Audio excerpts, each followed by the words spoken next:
Welcome back, everybody, to the third episode of The Squishy Sandwich. Join us in this episode as we discuss Black history and its importance through trivia, conversation, and a little bit of alcohol, but also find out how Patrick scared the shit out of this white lady on one of his flights. All this on today's episode called Black History is Black. Some bitches do, this bitch won't. Get up in my squishy sandwich without a quote. Ain't no need to flex, you ain't even in my zone. You be trying to go, we already on the road. Don't kiss no toes, I be sitting on my throne. Don't multitask, you already on hold. Know when to fold, this here is gold. Scraping off the road, I evolve every road. Welcome back, everyone, to the Squishy Sandwich. It's Gladys, aka Morena. If you can pronounce the R, if you can roll your R's. I can roll something, girl. I can't roll my R's. And I'm Renee, co-hosting today. And Patrick. Hi. Hi. Hey, everybody. Welcome back. Black History Month is February. We are black, and so am I. I am a color. No one can ever find out. I'm probably about every ethnicity at this point, from what I've been told. I'm the same way. I have a very high complexion, so I'm pretty much, I've heard everything from white to like, I don't even know, like alien. Yellow, green, black. Okay. I've had it all, girl. Well, I'm just black. We couldn't tell. Another. Today, our focus will be on Black History Month because it is February. Hence, Black history is black. Okay. Exactly. So we have a couple trivia games that we'll be playing and asking everyone. And if you don't know it, that's fine. We will help you all get to know a lot of the Black history trivias, as we may not know everything either, but that's okay. And that's okay. Yeah. And we invite you to participate once we post this on Instagram and what you guys thought of the trivia game. Did you or did you not know it? Okay, let's get these questions rolling. Gladys, you want to kick it off? No, she's last. Oh, okay. You go first. Let's hear your questions. All right. Well, So we each have two questions that we will ask each other. And if we know the answers, then that's awesome. If we don't, then we will research it together and answer them as we go. Okay, so I'll go with the first one. And the reason I picked this one is because we're all four eyes. Oh my gosh. So, does anybody happen to know who invented LASIK eye surgery? No, Patrick? No. Gelatis? Morenita? Okay, gelatis. I like that. Gelatis, like gelado. Okay. Gelato. No. All right. So the answer is Patricia Bath in 1988. When I was born, bitch ass. She invented a device that refined laser cataract surgery. It was patented in 1988, and today she's recognized as the first female African-American doctor to receive a medical patent. She was the first African-American to finish a residency in ophthalmology at the New York University. So yeah, that's kind of a little bit about her. That's awesome. Well, I tried to get LASIK and they said my corneas were too flat. So me and my flat ass corneas can't benefit from this. But kudos to her, because I recently found this out through Facebook. Go figure. But it was pretty amazing to know that. I had no idea. I've been wearing glasses since I was maybe 13. And you refused to get LASIK. Well, okay, wait a minute. Let's go back to the fact that I was wearing glasses since I was 13.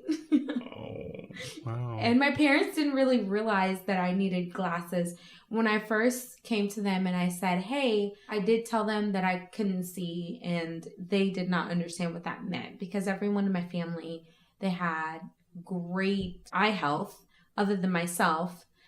I'm a -5, so that's pretty high. Oh, that's true. You and your family, I forgot. You're literally the only person with eyeglasses. I'm the only person in my family that wears glasses. So my parents were like, what do you mean you can't see? I was like, And they're like Coke bottles, girl. They're huge. Without glasses, I can't see a thing. I'm the same way, yeah. Oh, really? Girl, I'm blind as a bat. I'm just a stigmatism.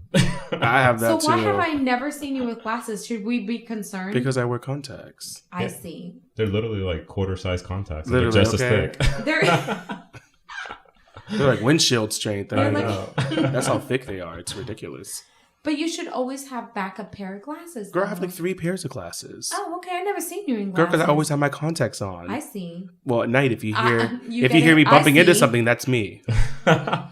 So if you hear me tonight, like a bump, that's me. I'm bumping into something, I'm falling down something. Oh, no. Oh, that's Patrick. Pick him up. Okay, Yeah. girl, come get No. me. Come send my dog to help me, No. like, see my way back to bed. I'm going to roll back over. Okay, that's some shady shit. But it's whatever. All right. Well, Patrick, do you have a question for us? So Arthur Ashe was famous for what sport? Running. Eesh. Okay, see, I don't know. Was it running? No. Oh my God, wait. Tennis? There you go. Oh my God, yes, There you bitch. go. Ah! Wait a minute, I knew that. No, you didn't. So- I got it first. So Arthur Ashe was an American professional tennis player who won 3 Grand Slam titles.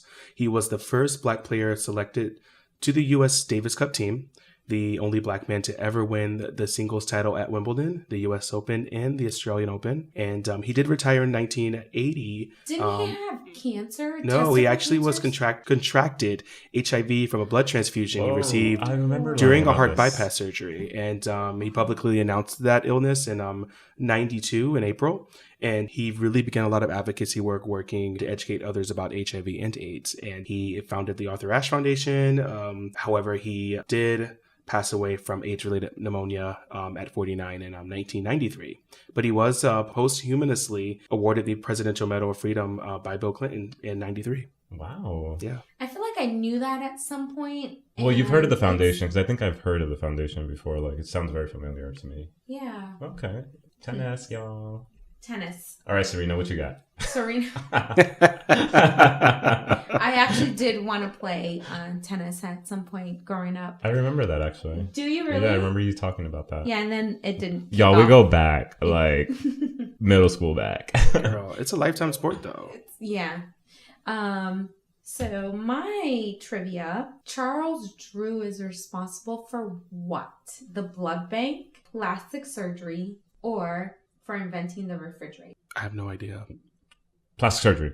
Patrick, what's your guess? I don't have a guess because I don't want to be wrong. Well, you have 3 to guess from. I don't want to Well- guess because I don't want to be wrong.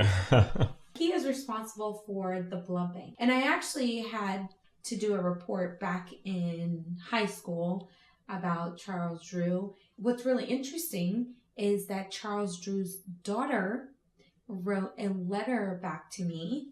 What? Yes, she did. Do you still have it? I do somewhere. Okay. But it's really fantastic because I did a whole report on Charles Drew and the blood bank, and his daughter responded back to me, and I thought that was really special. So I will look through my archives. Archives. I'm sorry, you mean your hoard? Yeah. My files. Girl, your hoard. We can't clean that up any other way. A hoard. I think I was in the 6th grade or maybe middle school. And I thought that was very special because the blood bank and giving blood and everything surrounding that is really, really special. So, Well, he also helped with military, found the military blood bank, correct? With the American Red Cross? Is that the same person? You're the vet. I think that's right? Charles Drew, yes. Yeah, that's so awesome. What? Yes. So he should really, really be recognized for his accomplishments. Yeah, I didn't know that, and I was a lab tech in the Navy, and so I did get to work with blood and testing and typing, and so wow, I did not know that. I'm Who learning wants so to go? much. Oh, I'm next, everybody.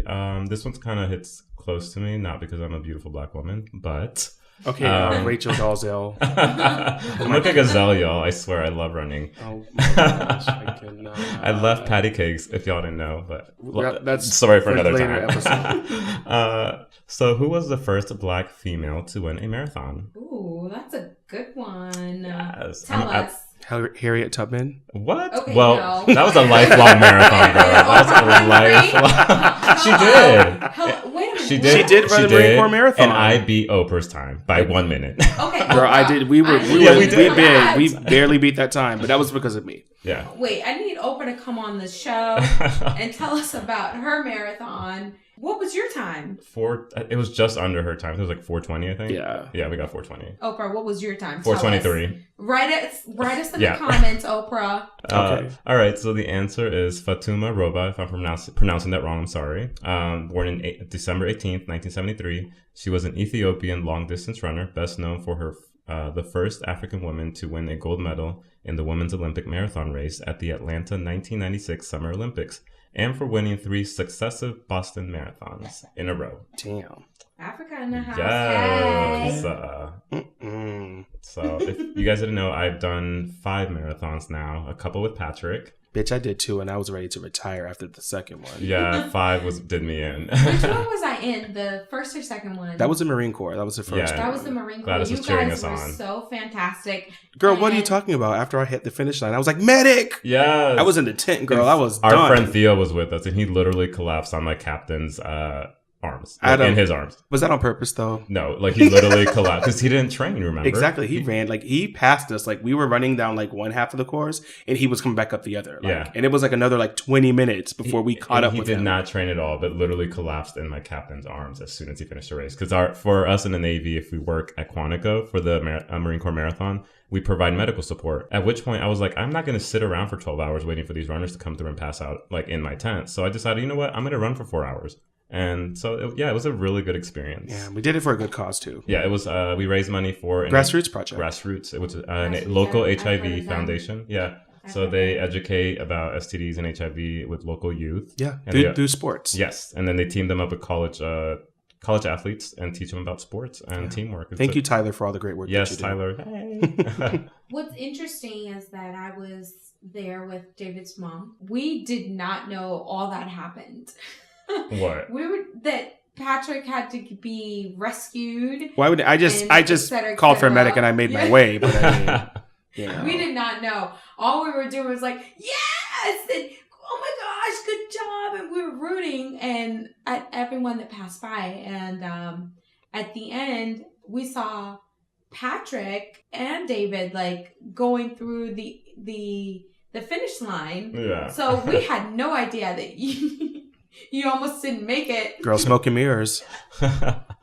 Well, that last little bit, I think it's like the last 0.1 of that race. It's literally uphill. It's such an incline all the way up to the Iwo Jima Memorial. It's a very memorable moment, but holy crap, after 26 point whatever miles, that last bit is just hell on your knees, your legs, and you just want to collapse and roll your way up from the bottom to the top. I don't see how people can do that. I just want to like come up career. You did it. You guys did it. Girl, but doing it as a career, like Yeah, they're a career weekend, runner. like literally, Oh, like I we got done, and I think like what 2 weeks or a week later, we were ready to run again. We did. And We went I down to couldn't even when Richmond. I got home that night, I couldn't even walk up my stairs. And I had 3 flights of stairs in my house. What did you do? What were your pointers into being a successful runner? Because I know when you got home, you had some Epsom salt and all of that. Oh, I Like, came what were home some and dumped some pointers? ice in the bathtub and just shoved my legs in there. And it was very painful, but it's the best thing to do to shock your legs and kind of cool them down and make your muscles or help your muscles not create any more lactic acid. You're so damn healthy. I came home and ate ice cream. No, you didn't. Girl, I didn't take a bath. I took a hot shower, which probably is the worst thing Cold. you can do. You want cold. Girl, I took a hot shower. I rubbed myself down with some Bengay. Oh, I sat on you the took it way back. girl, and I sat on that. I Commercials sat back on in my 1999. Yes. girl. I sat on my fucking bed and I watched Golden Girls while eating ice cream Ooh. with my dog. I literally. rolled my muscles out after I jumped in my ice bath. And I rolled over and went to sleep. I mean, and couldn't even get up the next day. I was like late for work by like 2 hours. It was bad. It's yeah. terrible. Strong black women. I just love it. Like just winning An marathons. honest black Consecutive, woman. Hello. consecutive Boston Yeah, marathons. she ran 3. Who did? No, she had 3 consecutive Boston marathons. Oh, So she stepped her pussy up. she's I don't even know. She ran it up. Like, Yes. how do you Good for her. consecutive every year? Like, you know people are coming for you. yeah. And I mean, I'm pretty sure there are other continents like Australia, like Europe. I Can mean, we get a hair flip? Hey. okay, that are Okay. like not even that, like other Afro countries in flip. Africa. Hello, okay, it's Black History Month. Let's do the Afro flip. I'm just that's All right, crazy. Patrick, So, what you got for us? what was the first black-owned company to be sold on the New York Stock Exchange? Is it the Black Entertainment Television, Johnson & Johnson, or Soul Glow? Wasn't it BET? I don't know. Is it? I'm gonna say I'm asking the Soul question. Glow. Girl, it's BET. Okay, I'm sorry. Yes! Okay. Oh, I Girl, got that Soul Glow right. is from coming to America. You know, just let your soul glow. Okay, that was a trick question. I heard soul, so I was like, black people, soul, you know. How did wait a minute. I grew up on BET. Don't So mistake did my I skin with color. Flo and I grew up with them hookers Flo from and the strip is it club. free? Was it? Free and You know what I'm talking about? Free and AJ. Free and AJ. Free and AJ, yes. Yes. Demi- And Lala. And Yes. the little cartoon girl. Come Yes. What's her on. name? So I got a little bit of a black card, huh? I knew that much. What was that movie they always showed about the two hookers, the strippers? Pootie Tang? No. It was the two strippers, and at the end, the one becomes a reporter for like BET. Okay, yeah, you more black I don't than know we that, are. no. Her name was You Trixie or tell Trix or us. something. Oh God, that was such a good movie. I was Well- like, I felt like I was just like Listeners, Hellish and if you know, let classy. us know because I have no idea. The only thing I Please, y'all know what remember movie about I'm talking BET about. is BET Uncut. That's the only thing from my childhood that I truly remember is waking up and sneaking downstairs into the living room and at like 11:59 switching over to BET Uncut and hearing like, she ain't got no panties on. What? Ain't got no panties on. She PM? ain't got no panties on the dance like floor. At nighttime. See, Girl, at night, like midnight, See, they I go- switched to BET Uncut, and it was like all the ratchetry that you could ever get. Yes, those dirty R&B videos. I was already put to bed by 10:30, and I was like 17 or 18. So See, that was my morning wake up. I would go from BET to Howard Stern, crash out, wake up at 5, and had that. What kind of young adult are you? How do you Howard remember Stern? all Explains a that? lot, girl. Oh my God. I'm a mess. Yeah, girl. So BET was the BET first was- black-owned company to be sold on the New York Stock Exchange, and I think their headquarters is in DC, right? Yeah, it is. Yeah. Yeah. We Very should cool. visit there sometime. Let's crash. I'm good, sis. Bring back great programming, which they are doing with like being Mary Jane. But I'm just saying, like, bring back good quality, like healthy entertainment for black folk. Yeah, not stereotypical. All right. Bring back Girlfriends. I mean, they could bring like Girlfriends back. was a good show. Okay, bring back like and make I it like was a fan. fully syndicated on BET and start from season 1 and then make it available on like on demand. But I mean, Netflix isn't even doing it. BET should be able to bring back all our favorite black shows and like have it on a platform for all of us to access. I would say for free, but like, you know, obviously you need to have like a charge for that. Wait. So what about you? What do you have left? I have one that I did not even know until 2 weeks ago. Did you guys know that there was a black national anthem? No. Is it like the Wakanda? Oh my God, Cardi B always says that, right?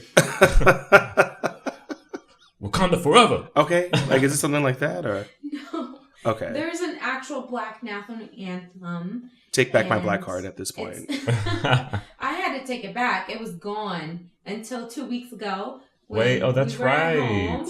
and We were watching the Amanda Seales special. Yes. Yes. And she mentioned that there was a black national anthem, and it's called Lift Every Voice and Sing. And I had never heard it before. Wait a minute. This is a song written as a poem by James Weldon Johnson in 1871. 1900. 1871. No, honey, in 1900. But he was born in 1871 Yeah. and died in 1938. Okay, so you do know about him. Girl, no, I'm just reading the pre-show notes.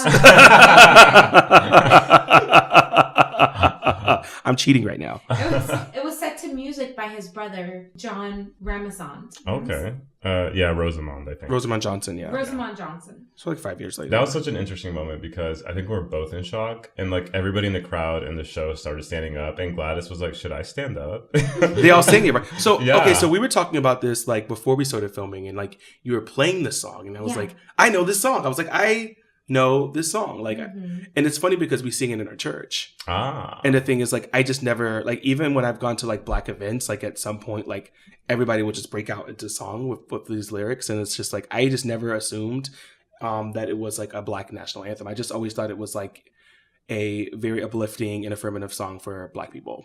Which it is. Wow. But I just never knew that it was, like, as known as the black, you- the black unofficial, national anthem. official black national anthem. Do you think that was lost with as generations passed, or I don't think necessarily because look at me. I mean, I knew the song. I just didn't know in context. but the importance of it, like to Well, I mean, I knew the importance of it. I just didn't know that it was like the black national anthem or often referred to it. Well, yeah. it's crazy to me because I'm black.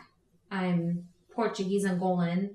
And I never heard of the song, never knew of the song. I did go to church growing up. It was like a religious event. Like we always went to church every Sunday. We never had this song at our church, never heard it on the radio, nothing. So I knew nothing of the song until Renee and I watched. I sat your ass down. I was like, "You got to watch this. This girl is funny." Yeah, and she was hilarious. And then that's the first time I heard about the Black national anthem. And I played it back and I was like, wow, this is awesome. And she's hilarious. She's funny as hell. We love you, Amanda Seals. Yes, we do. You're awesome. It's such a powerful song. It's very powerful. That's crazy. And it's just funny because it's just like thinking about it, we all have some sort of knowledge when it comes to Black history, but like full comprehensive very knowledge. Broad. Yeah. I was just reading something recently that I think it was Beethoven was actually a mixed mulatto. What? And yes, no, I was reading an article about the history of him and how they actually would even force him to put on white powder makeup to portray him as a European and make him wear white wigs. But he was actually from of descent of Europe, but a mulatto or something. Mulatto. Yeah. I have a lot of mulattoes in my family. You about to piss off the white people. I don't care. He deserves all the credit, girl. All the credit. It's Black History Month. We shedding all the truths. Yes. Whether you like it or not. No. It's just funny though because it's just like The original whiteface. okay. White powder and white wigs, okay? Yes. But it's just them days, girl. Powder my face all day. Let me stop. I'm sorry. next episode on the squishy sandwich. Her neighbor's makeup. But it's funny because it's Oh just my like, god, the mannequin has a bra. I put it on. Oh my god. So everybody, I have a mannequin in my house that changes wardrobe randomly, and I just realized that someone put a very large black bra. Well, that's because Gladys. Who wears bras around here? That's because she took it off, and I like found it just laying on the floor, and I was like, "Well, if she's not gonna put it up, I'm gonna put it up on the mannequin." Oh my gosh. Well, it's nice that it went to use. I might use it tomorrow. It's providing support, Yes. and it's our official support. Well, that side, that's emotional support, physical support, Okay. and spiritual support. There we go. Amen, girl. And it's Black History Month. And it's a black bra. Yes, The bra. see? The blackest bra. The blackest. Oh, I love that, girl. The blackest bra. Copyright it. Don't copy The it. blackest bra, like the bluest eye, the blackest bra. Stop. I mean, we're talking about Black history. Let's talk about the bluest eye. I'm just, but it's just funny because it's just like we I just got that. have all of this knowledge about Black Making fun history. of the fact that I wear blue Contacts? Maybe. No, I didn't say anything about What are that. you saying? You've never read the book The Bluest Eye? No. Oh, Is that a yes. book? Okay, yes. You've never read it in school? Oh my god, no. Girl, what kind of school did you go to? Public. Okay, so just transitioning on. So it's So just let's very transition. interesting that for Black history knowledge, a lot of us don't know. Were we supposed to read that book? I don't remember. That's probably what you got an F in literature class. Oh, No, actually. we were in advanced IB. Excuse- Okay. excuse You're an us. IB program? Yes, Y'all we didn't were. read, and you didn't read The Bluest Eye? No. Funny enough. They must have read it for you. No, funny enough, my white teacher in that class at one point after I was succeeding, she said, when I first met you, I knew you weren't going to make it, but you turned it around. Ooh. It's like a microaggression. It was horrible. It really put me down. That was toward the end of the year. And it was because I was Hispanic and she didn't know that I had a lot going on in my life. But another story for another time.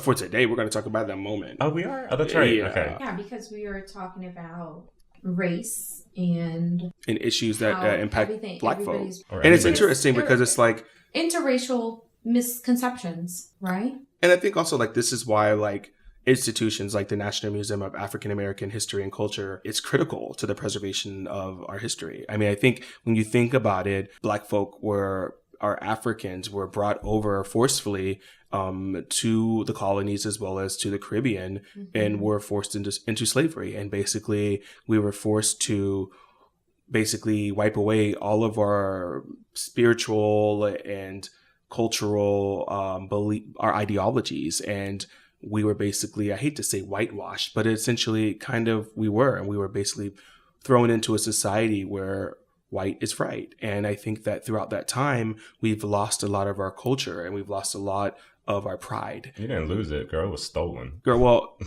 it was stolen. It Yeah. was. I mean, very it was much snatched. stolen. It was like snatched. swipe or no swiping. You like swipe or like swipe It was- that shit up. It was like an ugly weave, just snatched right off your Whoop. head. Oh, wait. Tumbleweave, like just rolling down the road. Mm-hmm. And I just think that's why like these institutions are so important. But most importantly, it's important to talk about these things because of the fact Black History Month used to be like a week. Why is it just a month? Why can't it just be all year round? Girl, because, why like- are we not embracing Black history all year round? Because 365 days of the year, like we never have the ability to But celebrate our accomplishments. What is the focus all the other months? Like March. What is the focus around March? Surviving while Black. Well, that's very sad because we need to embrace Black history or just embrace everyone's history in America. Well, hold on now. Let's not embrace everyone's history, because if we really want to go back to embracing everyone's history, Because I can't embrace the fact that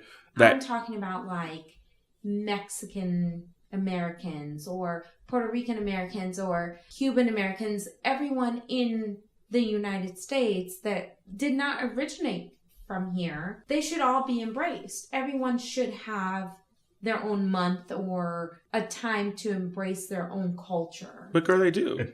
We kind of do, but then you got to think about, if we're going to acknowledge all cultures, then that's when you get what do you call it? Like, there's no embracing the clapback. Well, why don't we get a White History Month? Girl, because you got every day. I know. Exactly. But I know. like, there's no embracing the Eritrean Americans. There's no embracing all the other cultures. It is African American. But I mean, like, even for instance, like Native American, Yeah, Indian Native Heritage Americans Month is November. And we Hispanics have this September. But it's not really popular because everybody celebrates our month on the 5th of May for Cinco de Mayo. Cinco de Mayo. And that's not That's what right. they- That's like Mexican. And like May. What's wrong with Mexican? May I'm is. so sorry. I love Mexican. Arriba, yeah. That just made you sound really bad. Fuck. I think that like we eat at Taco Bell. We love you. I think a lot of different cultures I and love you guys, ethnicities, Mexicans. I love you. different cultures and ethnicities do have their own months. Like for instance, Jewish American Heritage Month, Shabbat Shalom. Honestly, I don't think that it's about recognizing cultures or having a month for every culture. It's more about the individual citizen and how much they choose to make themselves aware of our past and educate themselves on all cultures, because That's you true. live in a country that is very diverse. We are like a melting pot. And it's only getting more and more diverse. So what steps are you taking to really educate yourself about the people you are making friends with and seeing on a day-to-day basis? That's true. Very true. Boom. Bam. Mic Okay. drop. All right. I mean, have you experienced anything, Gladys? Like, Oh my. I mean, I can think back to when I first moved to Virginia, actually from California. I was shopping in a Macy's with my mother, and I remember this white lady just following us around, and I would like tug on my mom and ask like, why is she following us? And my mom would just like dismiss and just slap my hand away and just say, no, don't worry about it. But thinking back at it, I'm like, wow, like, and my mom is like blonde haired and hazel eyed, and I'm slightly tan. Absolutely gorgeous. Yeah, she woman. is. I love her. And black hair. And so we were very pale. So to be already at that age made to feel that way kind of set a tone for me living in Virginia. And I think all of us have had those situations. Like actually my dad was Army. We were stationed in Japan, and I remember I was in, I want to say like maybe kindergarten, first grade. Mm-hmm. And I was outside. I was playing with a little white girl and a white boy, and their parents called them back in the house, and they were like, hey, boy, you can't play with her. You need to play with your own kind. Oh, Oh my. And so when I went back home to my parents crying, like, I don't understand. Why is it that like I can't play with her? Like, she's a girl. She's my age. He's a boy. He's my age. I like the boy. Why can't we? And I kind of did like the boy, Oh. but I was like, had feelings, like tingling sensation. But I was like, why can't I play with him? And they were like, essentially, the world is a fucked up place. Like, Oh. That's what I love about the and military. they couldn't really. I think I was too young to understand racism. Yeah. But again, all children are not born racist. It's indoctrinated into their minds. Especially Oppression. about what's going on in the world today. We're not talking about politics, but you just can't get away with it, you know? Have you experienced anything as a child? As a child, I can't say I did because they locked me up in the house so many times. So Wait. Okay. Well, So last episode, I never- you were led down to a dungeon, and in this episode, like you're in a tower with the door closed, with your hair weave, like coming all the way down, waiting for Prince Charming. So like, what? Really? So you were like in your house, you were like couldn't go out. you were sheltered, right? I was very sheltered. Both you and your sister. I lived in a very strict home, so it was school, bus, inside the house. You didn't even go outside to like the playground, I saw the sun every now and then. but you didn't even go like to the playground. What's a playground? Huh? So literally that's how I was brought up. Oh. In turn, I didn't really get to experience any racism or any kind of backlash or anything like that because I didn't get the chance to. So you never got like anything like, let's say like a white guy or like a Asian guy saying, well, you're cute for like a black girl. I've had that as a an couple adult, times right? as an adult, but not as a kid or growing up or not even being teased like as in school, like about like your skin belonging. color. That's surprising because in the neighborhood we grew up in. As a part of belonging, yes. It's funny because we grew up in a very white neighborhood in Virginia. Like I remember moving in, and as soon as we moved in, maybe a year, 2 years later, all our white neighbors moved away. It wasn't because of you all? Yes, Sam, really. Megan, and the people on the corner. They all moved away. Because of you all moving into the neighborhood? I don't think so, David. Well, after us, a shit ton of Spanish people came through, so... Arriba! Arriba out my neighborhood. We taking this bitch in our taco trucks, too. Well, I think at that time, well, for me at least, it was very hard to fit in. So I was too black for the white kids. And there were too into cheerleading and all this stuff. And, but you fit in with the Spanish people. But wait, I didn't get there. You're like rushing my story. I'm sorry. Arriba, bitch. Okay. Vamos. Hurry up. Vámonos. And for the Latinos, I was too white. Hold on. How do I say this? You didn't act black? I was too proper for the black kids. So you didn't act black? Exactly. Quote unquote. I didn't act black. And I had the hardest time in high school. I couldn't fit in with the white kids because I wasn't preppy enough for them. I couldn't fit in with the black kids because I was too... urban? I wasn't as urban. She was a Bible thumper. What does that even So you had like your praise skirt on and like your long sleeve shirt. I love the Lord. No. But you're it was just rough. I actually envied you in high school, both you and your sister, because me as a Hispanic, I couldn't fit in with Spanish people because I was too proper and smart.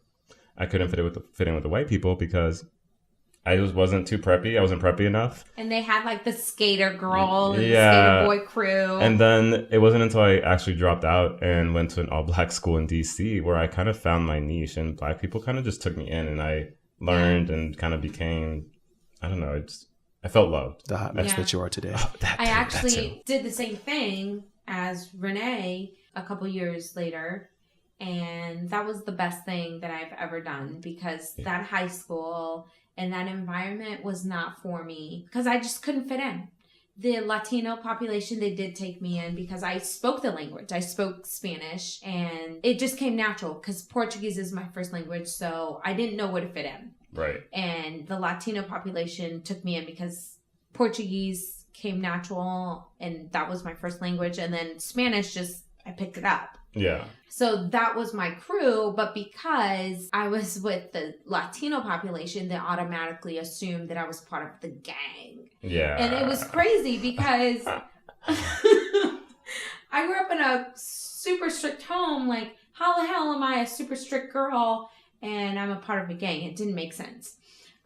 So that was not for me. Funny enough, when I was in first grade and I first moved to Virginia, my parents got called in because I had a gold cross. No, I had a gold Star of David.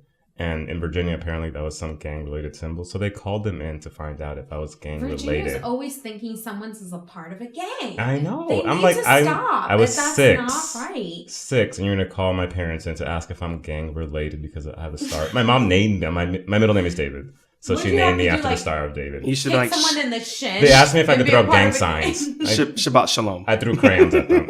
Leave me alone. And it's very interesting for both of your perspectives because due to the fact that I was a military brat or a military child, I went to school abroad. So it was a lot of other kids like me, and like basically like as I continued to grow, we just all were a unit. So it didn't matter what you look like. When I got older, especially, like it didn't matter if you were black, white, Latin, Asian. Like you like Xbox, or not Xbox, that wasn't out yet, but you like Super Nintendo, I like Super Nintendo. You like playing soccer, I like playing soccer. You like tennis, I like tennis. You swim, I swim. You know, it basically was, we didn't look at skin color or like disability or anything like that. Nice, right? So like that's how I'm today. Like if I see somebody like, and you're trans and you're giving me woman, like I'm going to respect you as a woman because that's what you deserve. And it's interesting because when I came back to like Virginia, I walked into like a predominantly Black school.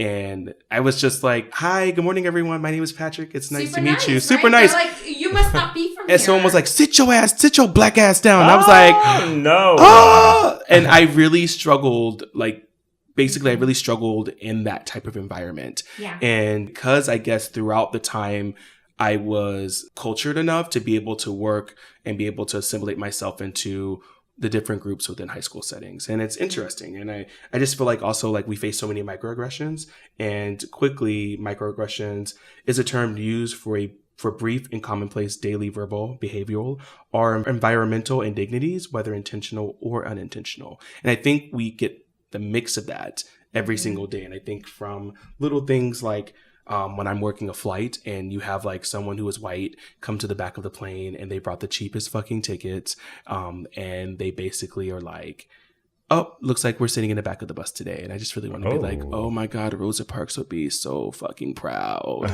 Like, it's just these microaggressions. I mean, even saying like, they're all not necessary. Like, no. And it's just like, for instance, like categorizing all Latin and Hispanic people as Mexican. And I'll be very transparent. Like, my parents were doing that for a very long time. Ooh. And I was like, yo, like, do you realize that there's not even a lot of Mexican people in like the DC metro area? It's like Central American. Right. They're like, and so now they're more cognizant. Not everyone that's Latino is a Mexican, you guys, please.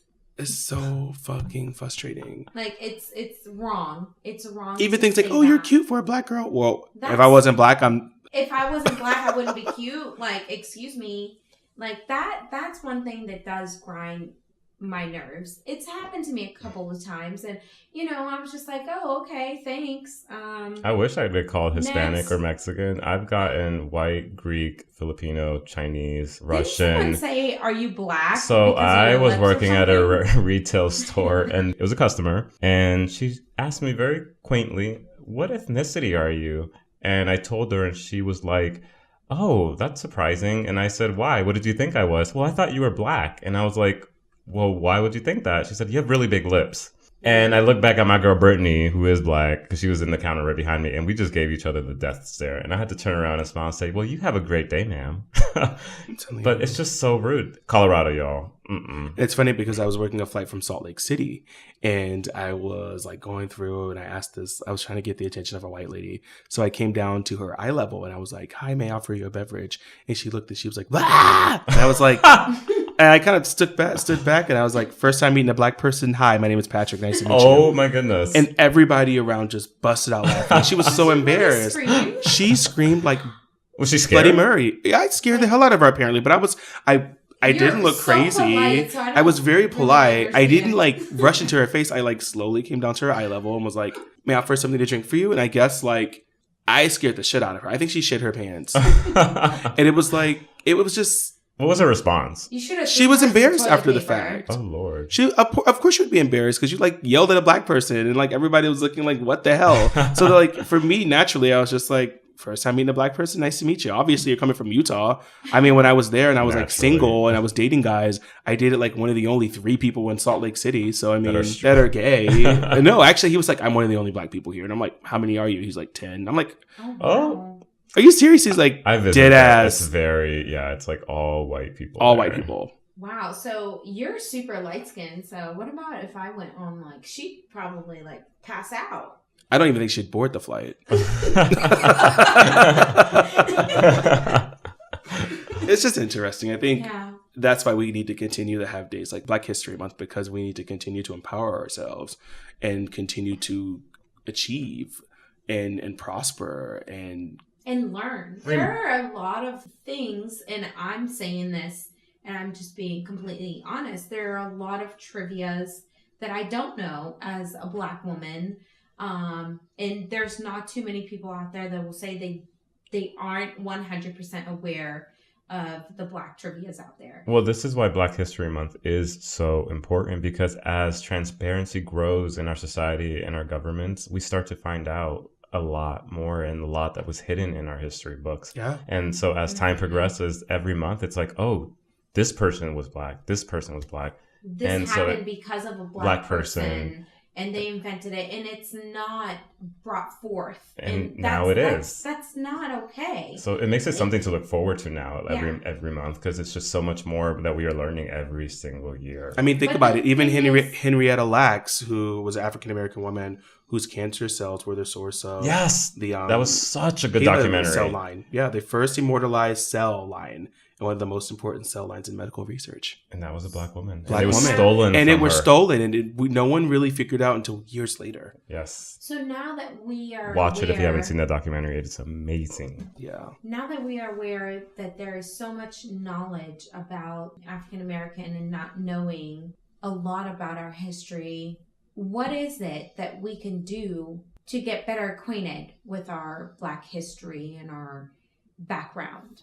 Like, what would you guys recommend? Sit your ass down, get on the computer, and start Googling shit. That's the thing. It's not the same like the years ago when you had to go to like a library and get an encyclopedia. I mean, like... If you're ignorant now, that's on you.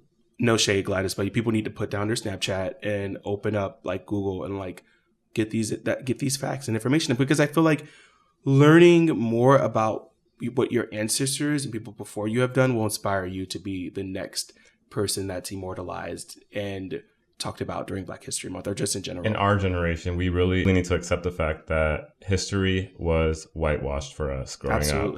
And we need to take the steps to really learn what was erased out and what was whitewashed. Mm-hmm. So, Thank you so much for tuning in to our Black History trivia and show. And I hope you guys learned a lot, because I did. And we hope you got to learn a little bit about us. And Black history is Black. And Black history is very Black. Definitely Black. It's Black. It's not changing. It's not going down to a gray. It's not going down to a brown. Black history is Black. So on our Instagram post, please, if you guys know something that we may not know, or a new trivia question, or something new about Black history that isn't well known, please post it. Yeah, share with us. We would love to hear from you. So until next time. Next time. See ya. Bye. Have a good night. Take care. Day.